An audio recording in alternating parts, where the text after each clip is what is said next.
everybody, it's the Craft Nut, and today I am working on a photo box. Just something to store photos in. I thought I would give somebody some photos and make a box to give them in. And so I've already started, but I thought I would share what I'm going to do with you. So first I've gotten some paper. This piece measures 5.5 by 7. I don't have a scoreboard, so I've scored this piece using my paper cutter with the scoring little tool on it. And I hope you can see that. I've scored it at every 1/2 inch. So then I've folded it in an accordion style.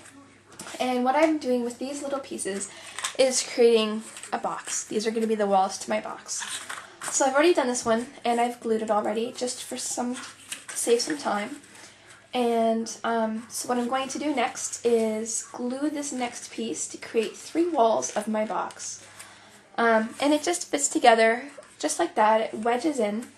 And you really don't even, well, I guess you do need glue, but it does a really good job that you don't really even need a lot of glue. So right now I'm using some Scotch Quick Dry Adhesive,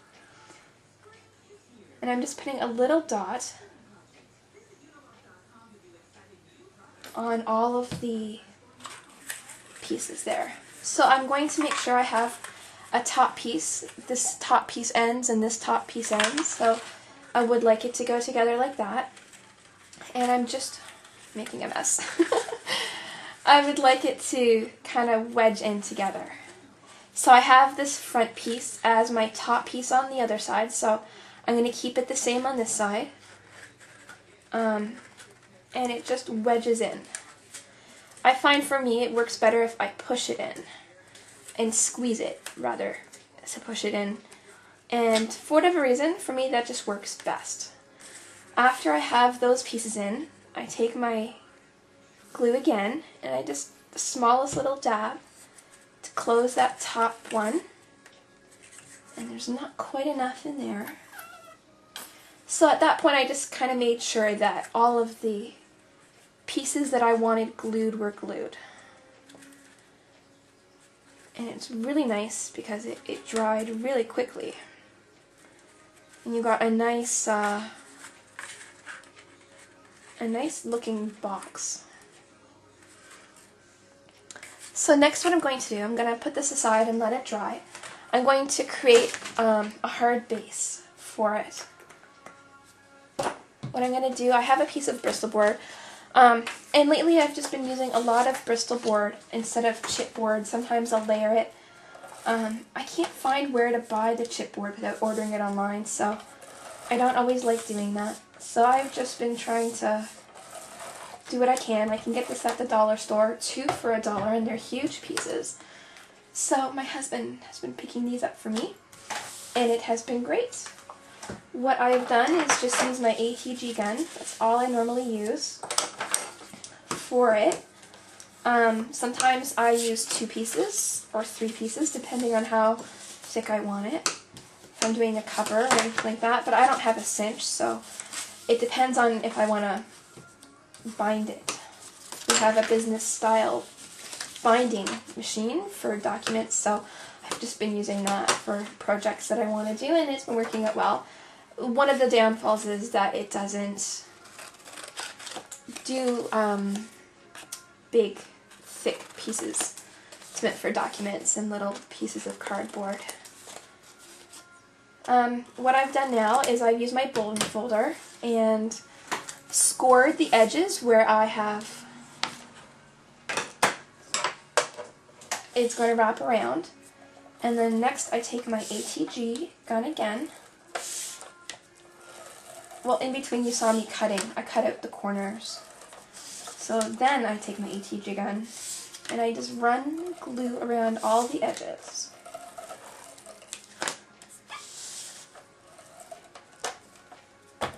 And I don't put that far because I use it while I'm even folding. I like my corners and everything really clean. With that, I then run a little bit of glue just on that to keep those corners down and nice and flush with the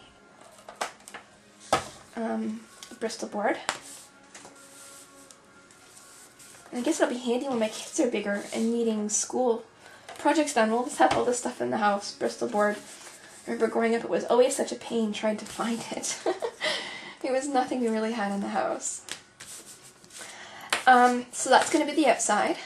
And it does curl up a little bit, but it will lay flat once you start working with it. I have a piece of Recollections paper here.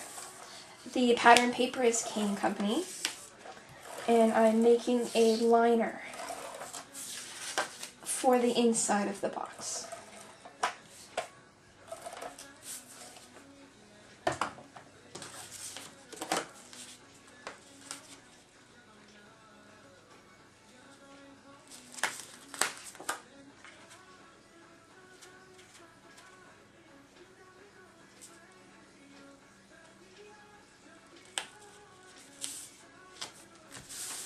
And there we go. So now I have a firmer base for the box. So I have my top piece glued down onto my blue inside. And just before I seal the front, I did run the tape along. I almost forgot that I'm going to insert a magnet. That's going to allow me to help keep the box closed. I thought because it was a lightweight box, I'd add a little magnet, help keep it closed so you can't even really see it. It will be tucked away and hidden and decorated over top. So I thought that would be cool. Kind of just squeeze down in the front and help hide it from the front as well. So before I glue down my white walls, I'm going to glue down the sides and the top.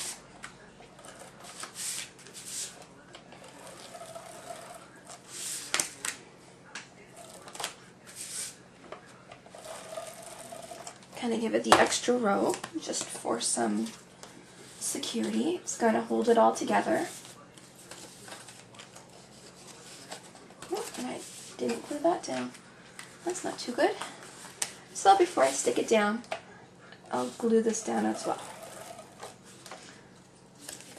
So I didn't put any of the K and Company paper onto the bottom because I don't want it to show through. I want the bottom to stay blue.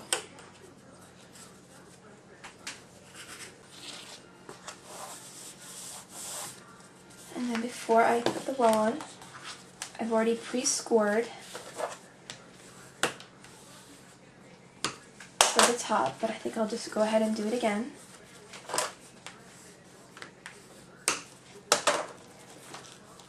So that's how it will sit. So now it's time to go ahead and glue the walls down.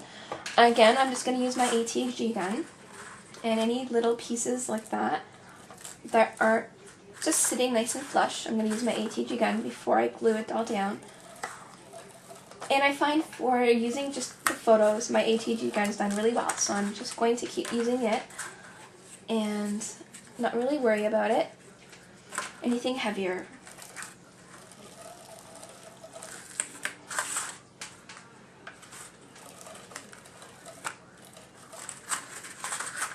It is pretty sticky. So I have that going. And this will be the inside of my box. And before I do that, I think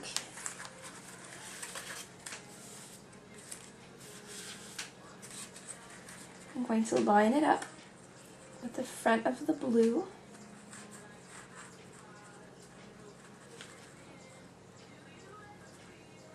Just run my finger along it.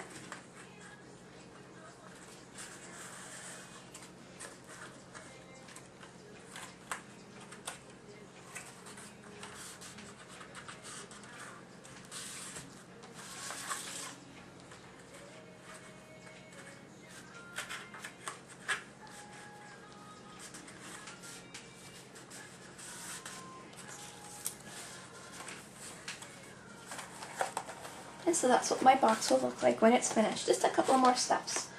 To hold down those side pieces at the back, make them so that it'll stay flush like the front and the back. I'm going to use some of this dot adhesive. It's pretty strong, sticky stuff, so I'm hopeful that it will do the trick for me.